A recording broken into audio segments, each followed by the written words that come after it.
My name is Paul Lowe. I'm here to present with David Leggett on the Cuboid House for the architecture new residential category. So the house is located in Box Hill South, along the main thoroughfare, a kind of very busy road, very close to a natural reserve corridor.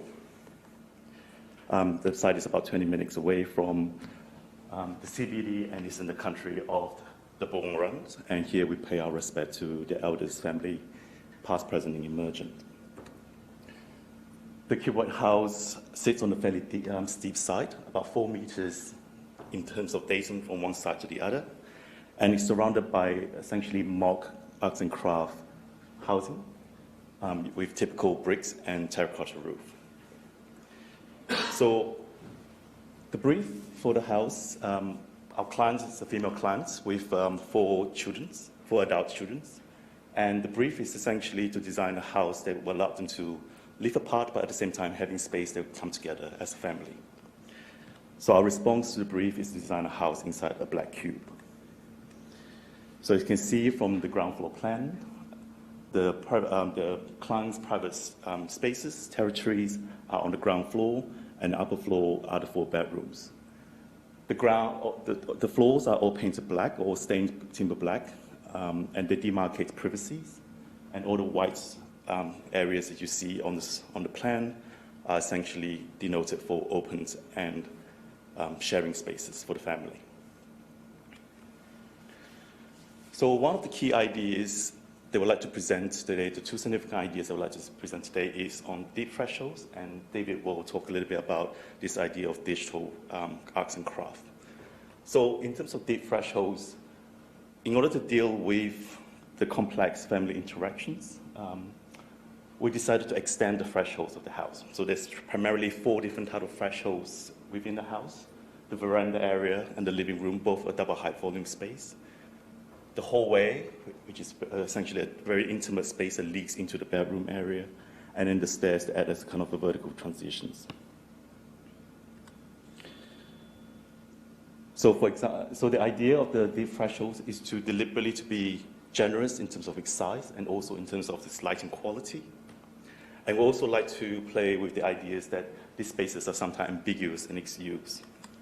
So for example, in the entrance verandas, the low-level seatings allowed form a kind of enclosure to the space, which is also top-lit by an oculus, which is lined with a brass, which will eventually tarnish over time. The much more intimate hallway that leads to, as it transitions and leads to the more private part of the house, the bedroom, the bathrooms, and the utility space. And the dark stained timber for the staircase adds a vertical transitions from the ground floor up.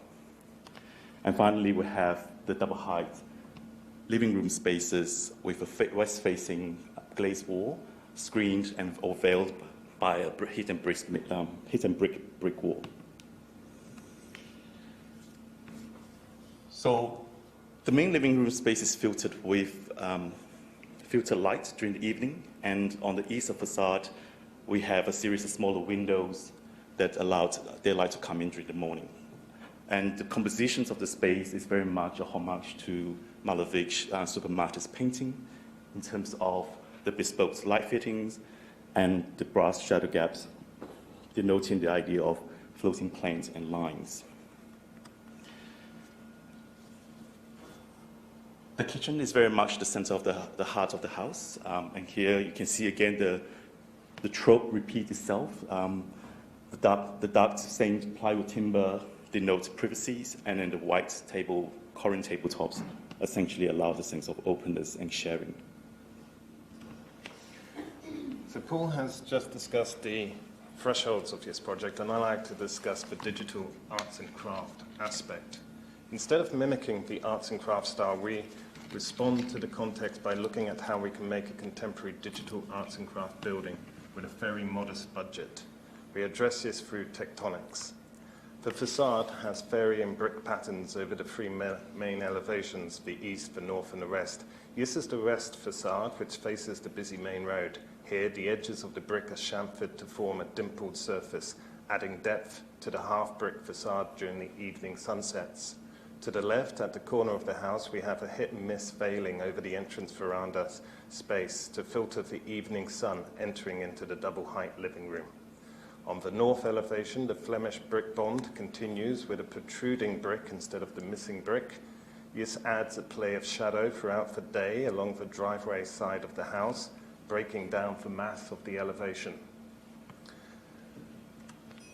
At the top of the driveway, turning into the rear garden, the corner is sculptured from a curve at the base, chamfering out to a point at high level.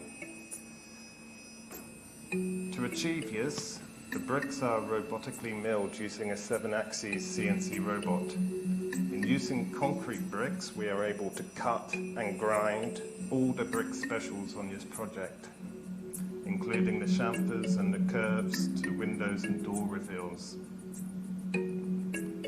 The crafted approach gives a rawness to the appearance of the brick facade.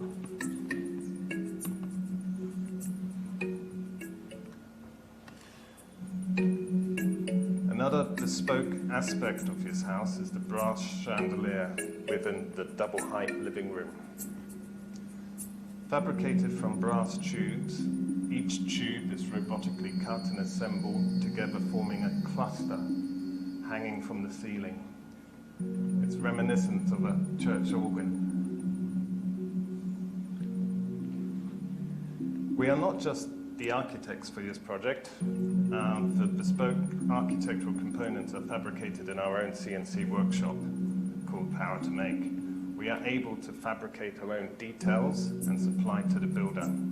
The brick specials, brass lighting, and many other aspects were fabricated in our workshop.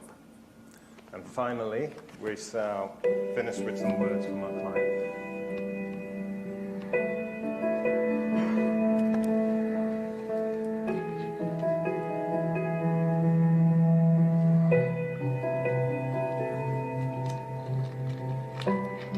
The brief is to design a house for our family.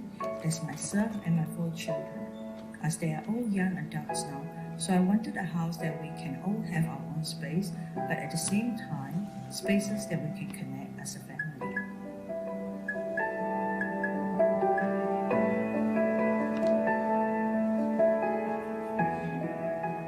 The design creates spaces that we never anticipated when we commissioned the project. The layering of space gives a sense of refuge, especially when one comes from entering via the veranda into the hallway and then the bedrooms. The many details like the balustrade and kitchen worktop are delightful to use. The kitchen is a very important part of the house as I cook a lot.